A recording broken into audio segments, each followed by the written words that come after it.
You're in, Stuart. Technology.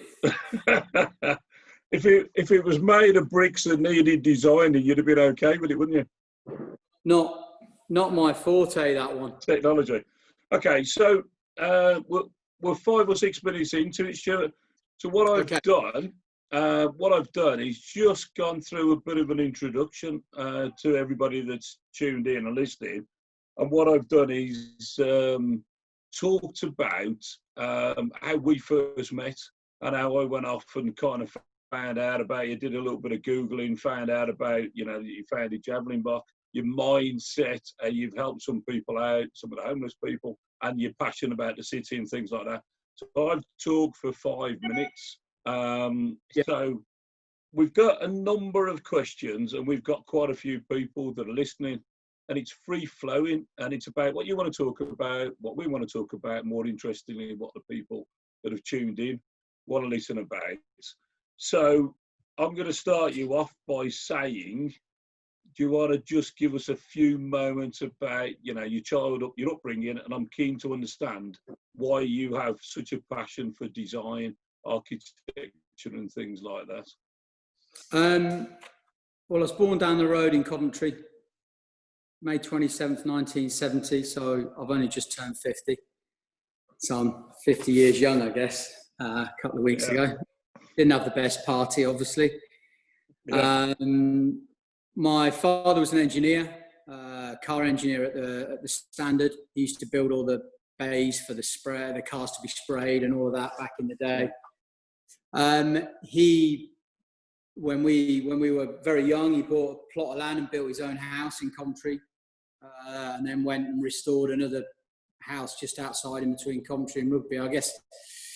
So I grew up with that, and I suppose it's followed me. It followed me all the way through, really. Just the creative things. My dad worked at Land Rover, and he painted Land Rovers and things like that. So there's probably a bit of synergy with the creative side for that. Just tell me about Javelin Block.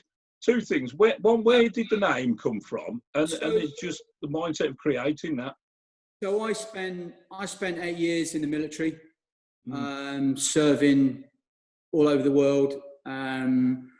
And Javelin Block was the barrack block in Cheltenham where I lived for 4 years, and kind of turned from a boy into a man, I guess. And it was such an inspiring place, albeit a grey concrete block of not very much.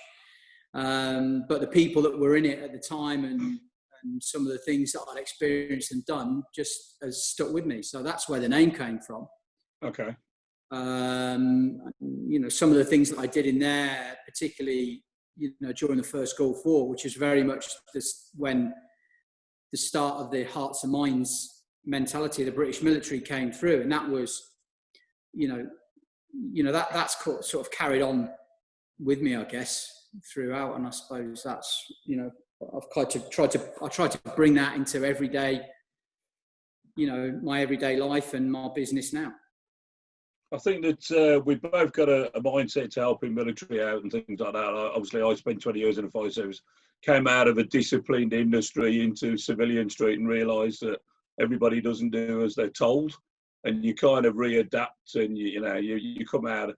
And I was classed as an institutionalised lab rat once when I came out of a disciplined military service sort of mindset into the normal world. So how did you transition? How did you find that? Not too bad, really. I think because I've done 8 years rather than 20 some odd years, I'm glad that I left when I did. Okay. And I realised I'd experienced enough. What you experience, sure, in any sort of combat, theatre, as it were, if you can take the good things out of that, you can do anything in life, really. There's a lot of the young guys coming back from Afghanistan, things like that now. If they can take the positives out of what they've done and how they've reacted and how disciplined they have been throughout, you can kind of apply that to it. But I know it is very difficult, and I know people that suffered. I lost a very close friend of mine to suicide when he come out of that. But that's something that we're starting to address and need to address. But that's a whole different topic. Yeah, it is, and I mean we can talk. I mean, let's go back to Javelin Block. What's the passion behind Javelin Block? What do you aim to do? Because you're constantly searching for old buildings with character, probably 1920s, 1930s buildings without roofs, where the guts have been ripped out, and transforming them. Yeah, I mean, Birmingham is so underdeveloped from that point of view, really. There are a handful of schemes that you can think about. And when you go to other cities like Manchester and Leeds, Sheffield, there are some great examples of regeneration in areas and restoration and reanimation of buildings. In Birmingham, bar a couple of schemes Mark Hargreaves, the architect, did pre-me, there aren't any.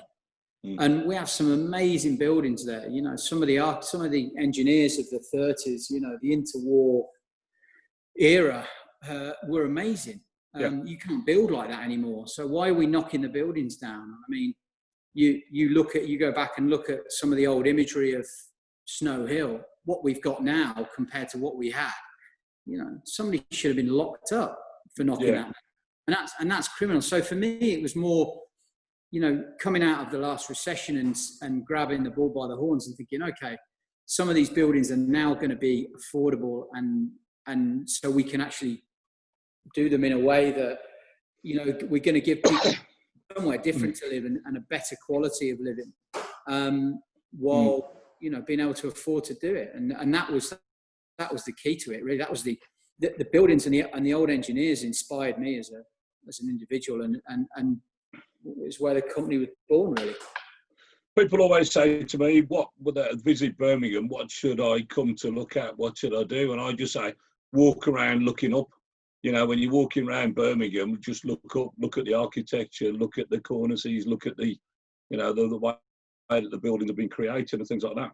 You have a vision, and it's buy to live. And I've seen that repeated a number of occasions, and I just find that really fascinating, and I think people will be inspired by that. If you can explain that for everybody. Well, I mean, the frustration for me is the developing industry is, and the housing industry is really about money and money only in the majority of it. And, there's some of the schemes that are to be built in the city are atrocious, and people, and that's what people are given to live in, and they shouldn't be. And people are a lot more design savvy these days. Social media, TV, the media in general is telling you what's good and what's bad, and people, but in Birmingham, like a lot of cities, people haven't had the choice. So what I wanted to do is give them the choice. If you want to live in an historic building where the walls are thick, rather than made out of sit panels and brick tiles on the front of it with no detailing, you can make that decision. That's what we did. And, our schemes have been very well received because, people have got vision. They can see that, we're giving these people a shell, albeit a restored shell, to go and furnish and do as they please when they get in there, really. We've had people, contact us from all over the place about living in one of these things. And I say to them, don't buy to let it to let. Don't do that. Buy and live in it, because that's what they're for.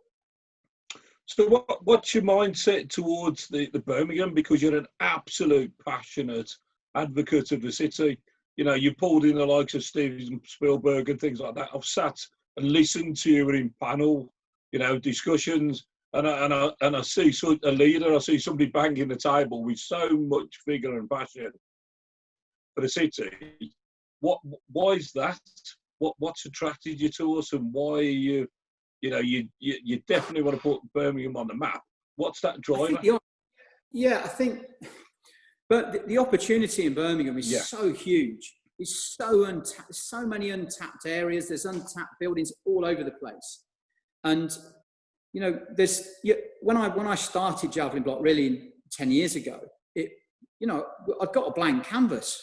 And what, you know, for me, it was an opportunity to be able to use my creative nous to be able to resurrect these buildings and make a difference, really, which hopefully people will look at and think, well, yeah, you know, he saved some of these buildings and you know, they're being put to use, not just residentially, but commercially, you know, which is just as important, if not more important than the residential. And being able to give local people the opportunity to be in these historic listed buildings, restored buildings, whatever. I think for me, it was just the opportunity, Paul, and the huge scope that we have as the second city, and often overlooked as a fourth and fifth city. Yeah. But that shouldn't be the case. There's a long way to go. Let's I mean, there is a long way to go. We both agree with that. But I mean, the only thing that I'd probably try and correct you with is we're the first city, as far as I'm concerned.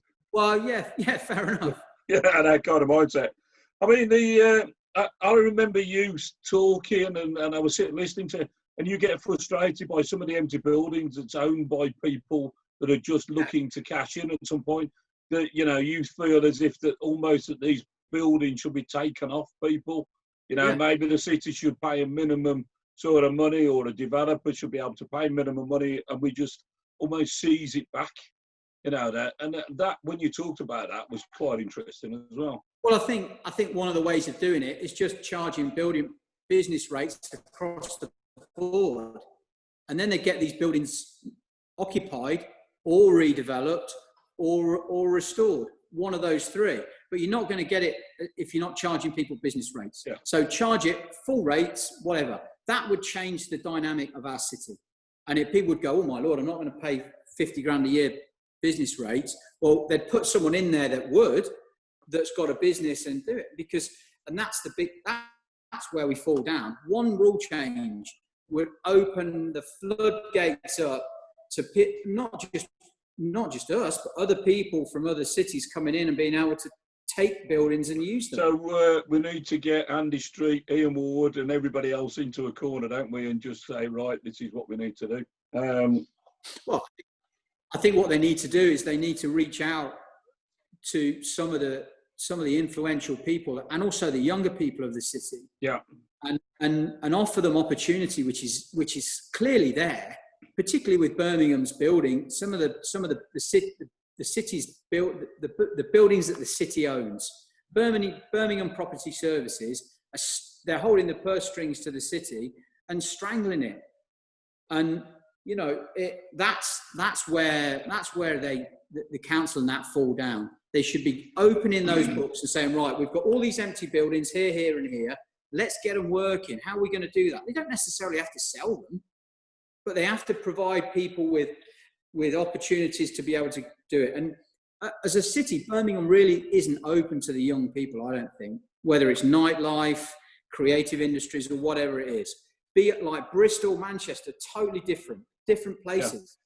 Yeah. Open up to the young people. Let the young people make decisions, because if you don't, the city will go backwards, you know. And I think that's that would be the key thing for me, to get hold of Andy Street, Ian Ward, and say, look, let the young people, give them the responsibility, because young people will change a city. So I think we put these, we draw up a list of candidates, list of people, and we put them in a room, and me and you, we speak to them and we see what we can do. Put them in front of a live audience. We'll take that one away from here. Now, you say that the city isn't for the younger people, but it needs to be, because, you know, we're under 35, we're the youngest city, we've got more entrepreneur hubs, it's happening here, more startups and things like that. So it's got to be, considering the economic climate that we're in following post-COVID, or, you know, in COVID, we've got to support. So if I put you in charge now, be it the Metro Mayor or head of the council and things like that, what's just happened over the last 3-4 months, what would you do? How would you handle that situation regarding space and supporting? Well, the first thing I'll do is have a list of all the empty buildings that the city owns. Yeah. Right? And then get all the movers and shakers from the creative field. And and get them into those buildings, get them working on some rent, because some rent's better than no rent. Yeah. You know, and then try and that's how you form communities. That's what we did with Javelin Block in the lower end of the jewellery court, where there was nothing 10 years ago. There was nothing there. And now that's where people want to go to. Well, that's fine, but it's a minute entity of what the city own. There's loads of areas that are just so untapped. Brilliant. You know. Yeah, brilliant.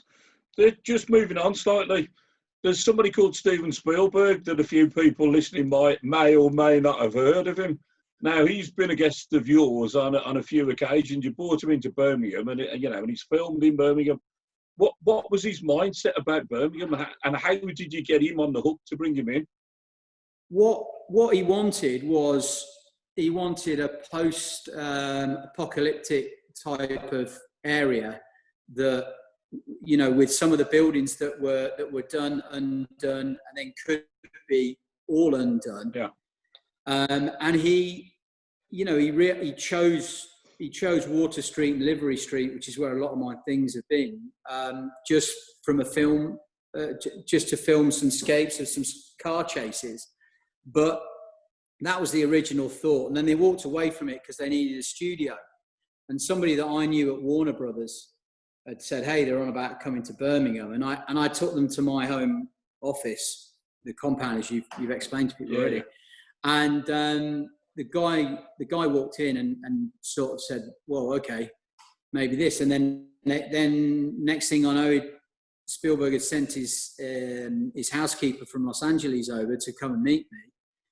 And then they realised that was where they were going to set up this hub and do the whole filming of the van for the Ready Player One inside that. And he was going to use it as his office screening room and what have you for 8-9 days. So once I was interviewed by security and then her, and then subsequently him, and they were like, this is amazing. And then I opened up some of the other areas that they hadn't thought about, and what, some of the other buildings, and then it just went from there and grew. And then, with obviously Cindy, with the Birmingham Film Council being, on the ball as she is, she, it all tied up and worked together. And, it was an amazing experience. Somebody you would never think you'd have in your front room.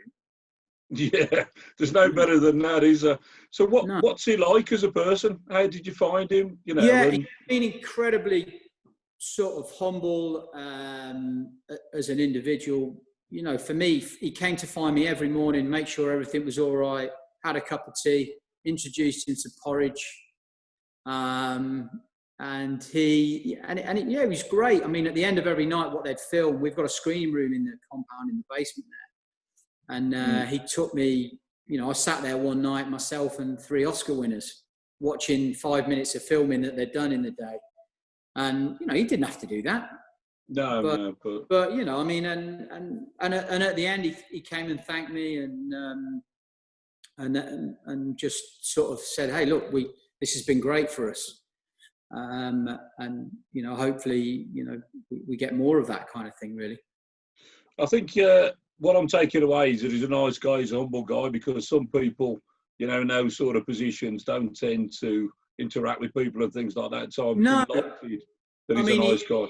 He really did take an interest in what I was doing, and I was showing him some of the other projects that we were working on at the time, like Comic Works, and he went through that. And then one afternoon he called me over and he got somebody on FaceTime in the afternoon, and he was showing him the compound and how it was, and then he put me on FaceTime, and it was George Lucas. Wow. So George Lucas is building a similar thing to what we've done with the compound in just outside Los Angeles, where he's actually moving to. Yeah. And he was saying, you should get this guy over to do that for you and stuff like that. It was just quite interesting. It doesn't get it's surreal, isn't it, when you get to people like that? Yeah.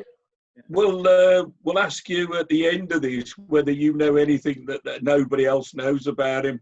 So we'll give you an opportunity to kind of subliminally think about that, and I'll come back to that.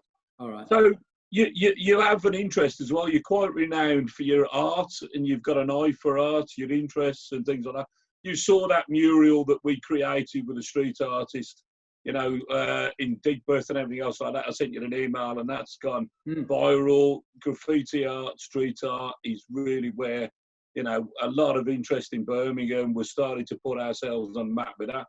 We're having a world festival coming to Birmingham. We're hosting that. But you know, quite an interesting, good street artist, so I hear, don't you? Yeah, something like that. Are we going to say anything? Just somebody I've collected for many years, and you know, that's yeah. You know, yeah. Somebody I bought from when he started, and to see and what have you has been pretty epic, really. So we put everybody out the misery of the artist that we're talking about.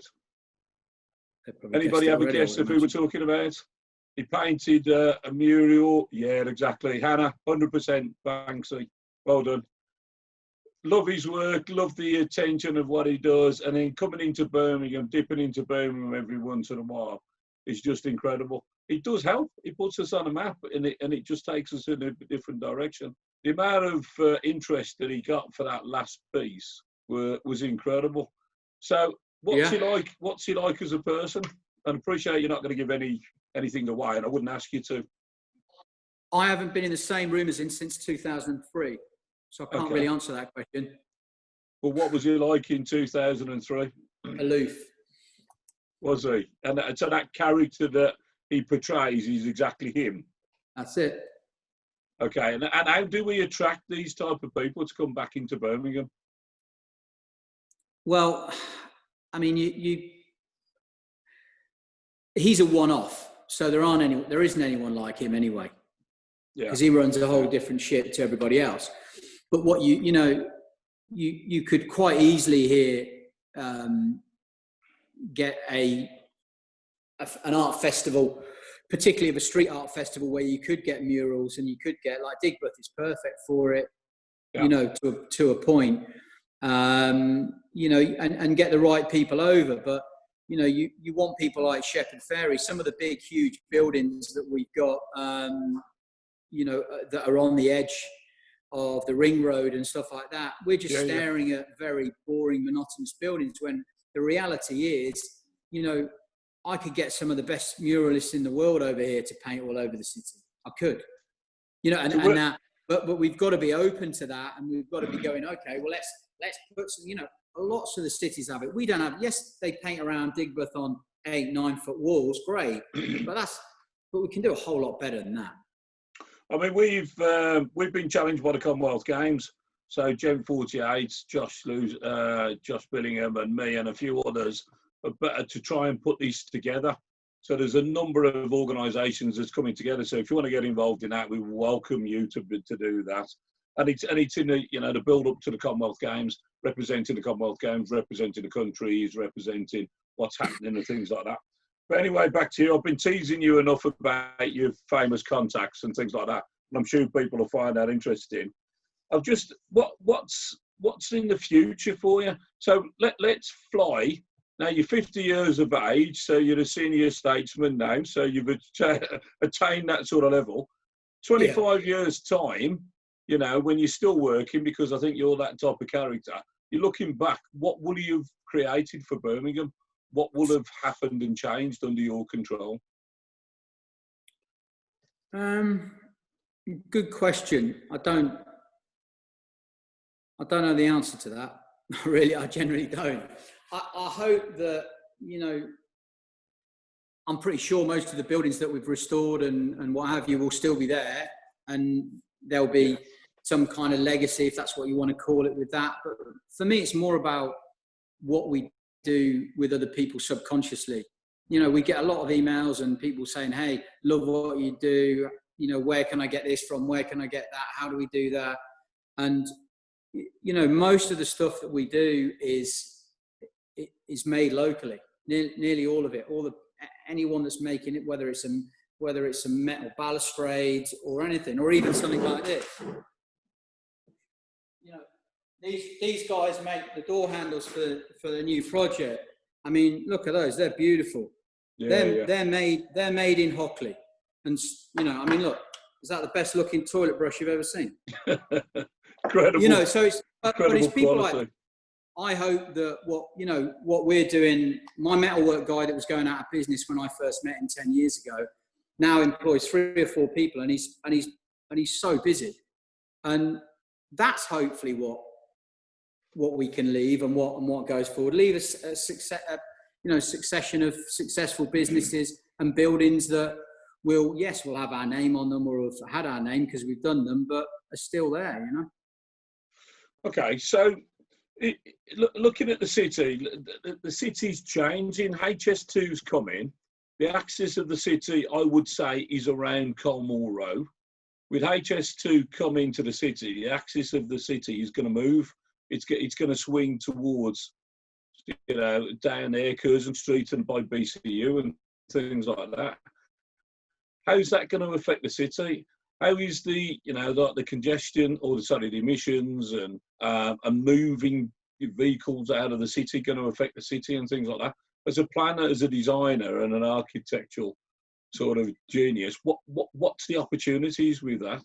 Well, first and foremost, we've got an opportunity to create some more green space and some more cycle paths and stuff like that around that area, because there's lots of open space down there, particularly by the canals and what have you. They need to open those up, but they need to make the city connectable via cycling paths, which is what is slowly happening.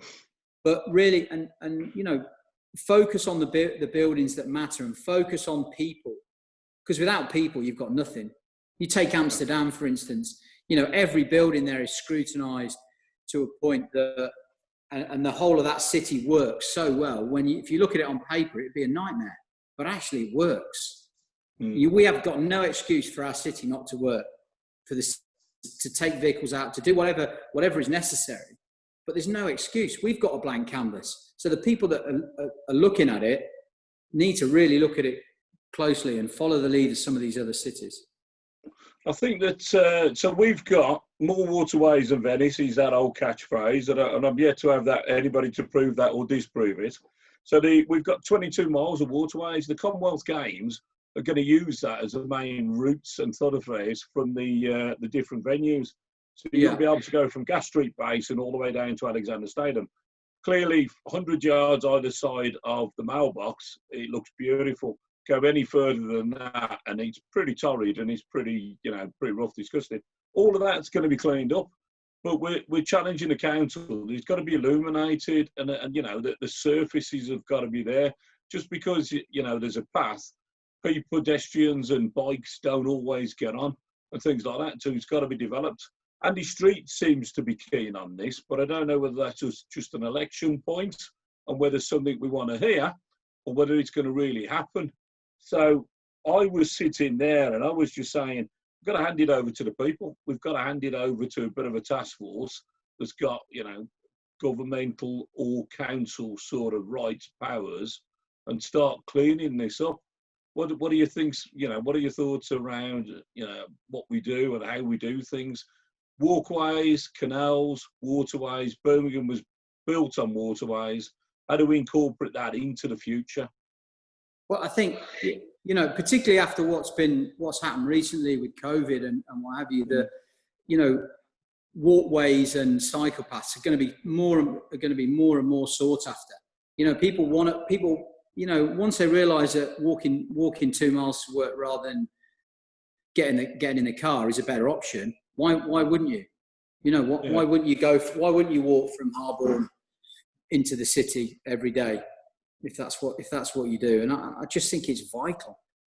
Well, I think there's a job to do to make it safe, illuminated, and just comfortable, isn't it? Yeah. So there is some work to do there. I tell you what I found really interesting is the impact of the Commonwealth Games on the city. So we're going to be on, you know, the epicentre of the universe for albeit a few weeks and things like that. But after that, so if you had a hand and involvement in the building of the Commonwealth Games, what would the legacy be for the city? And I'm not just talking about sporting arenas. What would you try and incorporate in that?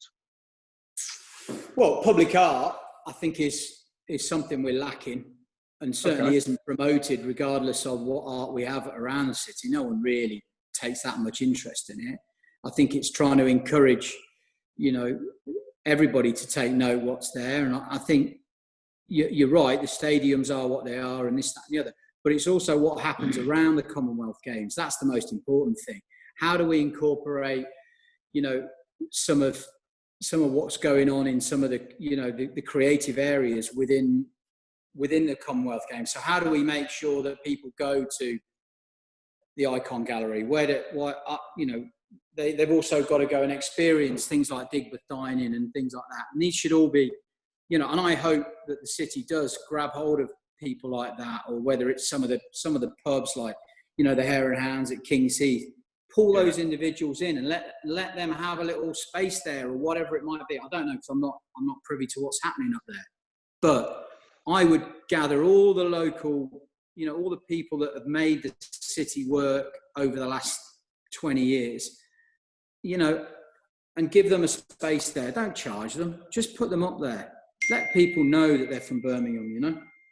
I tell you what, so Birmingham's reputation is canals, waterways. We get that. We're the reputation of 1,000 trades. We get that. All of that's been worn out. But actually, you know, you want to sit there and you want to go almost create like the 10 wonders of Birmingham. So when people come to Birmingham, all of these people are going to come from across the Commonwealth, and they go, what do I need to do? Obviously, I commented about walk around, look up, you know, that sort of stuff, because Birmingham people walk up with their heads held up high anyway. Don't know whether that's the architecture or just our positive nature. But if we were going to create the 10 wonders of Birmingham and talk about the 10 wonders of Birmingham, what are they? What would you think? Well, I don't think you look at it that way. I think what you look at is trying to give Birmingham an identity, because I don't think it's got one. Okay. And I think that's really what needs looking at. What is the identity of this city? How is it portrayed, you know, everywhere else? How do they look at it? And how can we attract those other things there? If you go right back to you talking about the filming, you know, we talked about, you know, you talk about like states like Michigan, where they just opened up and went, do you know what? You get a tax break if you film in Michigan. Now, I know we don't have separate tax jurisdictions in this country, but what we do have is authorities that can say, do you know what? You can use that car park and we're not going to charge you for it. Or we can make it very easy to get passes around the city, because trying to film in London at the minute is impossible. So why don't we say, well, you don't have to film in London, you can come to Birmingham. But that's just not filming, that's everything else. If we make things easier for the creative industries to come, businesses will follow. You know, and then businesses will open up and people will be inspired. Now, we're going to go to some of the questions. So we've got Amy. Do all of your projects centre around a main theme, be it physical or impactfully? If you could summarise all of your projects, what would you say? What is Javelin Block's identity? I think we've done the identity, but do you have all of your buildings around a central theme? Well, the main theme is to give the buildings their integrity back. That's how we start. So if that's putting things back in that were taken out, or stripping things out that shouldn't be in, that's the basis of it. You know, it's not rocket science. It really is. If you pick the right building that was engineered by the right engineers, your building's already there. Fascinating. Now, you spent some time in America. What was you doing in America, and what did you take from America? My daughter lives there. Oh, okay. In New York. Right. So yeah. So a lot of it. I mean, you can say, you know, places like Soho in New York. If you look back at them in the 80s, you know, I've visited there ever since I was a kid. So you look at Soho there, and you walked into a loft in 1984 in Soho, and then you walked into the same loft now. Apart from the kitchen appliances, the bones of that apartment would be as good as they were then. And that's kind of my inspiration that I took really to some of these buildings, like the Riflemaker building, Viceroy House, you know, all of those buildings that I've done around the Jewellery Quarter. They are, you know, they're, you know, the principles of the New York loft. remains the same, remains within them. But like I say to people, actually, they're Birmingham lofts. They're not New York lofts, because some of these buildings are old, that I'm doing, are older than the ones in New York.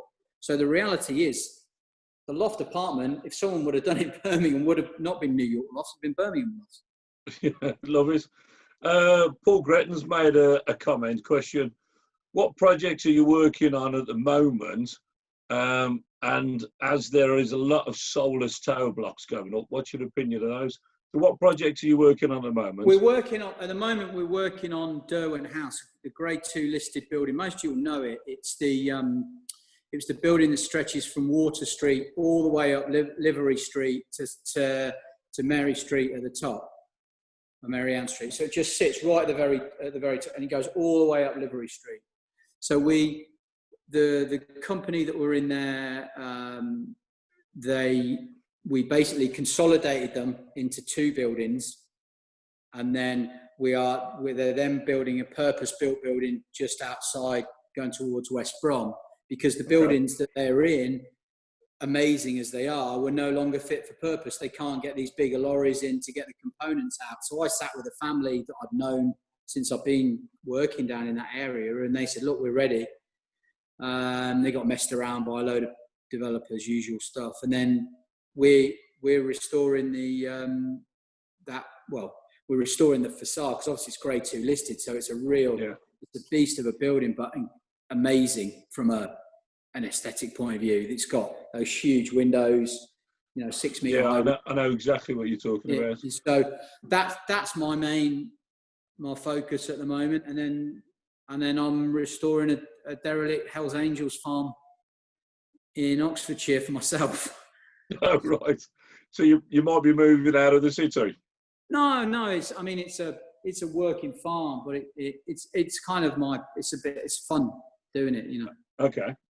And then I'm not going to ask you about the soulless new tower blocks that are going up. We all have the same opinion of that. What I will ask you though is our mindset now has got to have changed since we've been in COVID. All the issues and that sort of stuff. I spent 2 months in my house. I've got a garden. I can go out. How can you spend 2 months in an apartment without even a balcony? With a little gap in a window like that. Times are going to change, aren't they? Designs, needs. I didn't foresee COVID, far from it. But but Derwent House, what we've done is created a load of small winter gardens within each apartment. So there's outdoor space that's confined within the original old windows, which you're never going to get to stack up from a building regs point of view. But obviously we wanted to leave them, so we've set another set of windows back from it, which will do that. But yeah, you're absolutely right. And that's why I talk about green space. You've got to give those people that have either been boiler sold these apartments in Singapore in a Holiday Inn and don't know what they're buying type of thing, which is going to happen.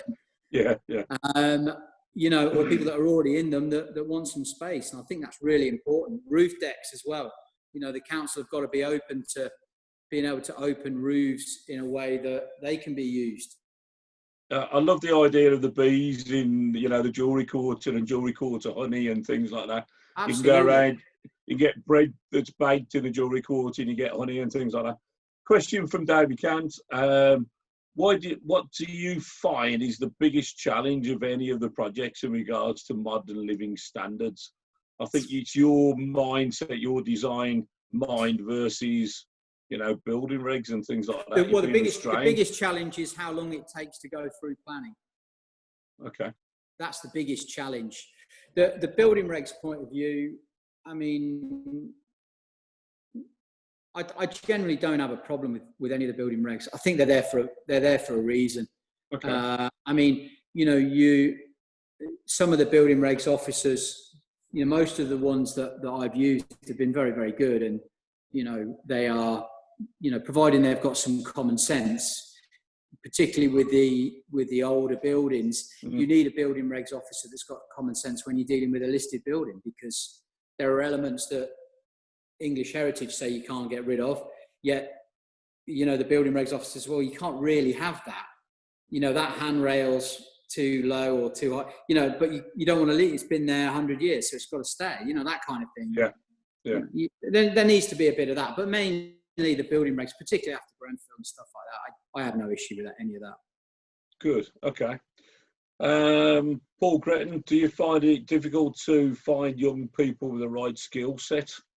And I know that you Kevin Singh's quite a good friend of yours from BCU, isn't he? You do quite a bit with BCU and things like that. But do you find it difficult to find the right people with the right skill set these days? Very. I think, trying to find young local people that want to get their hands dirty, as it were, in those trades I think that's an issue worldwide, really. I generally do. I think that's been overlooked with the use of what we're doing now. With the use of iPads and what have you. It's now if we're putting a steel frame within a building, it gets drawn up on a computer and somebody presses a button and the steel frame comes out the end of a factory. So there is that, but you can't.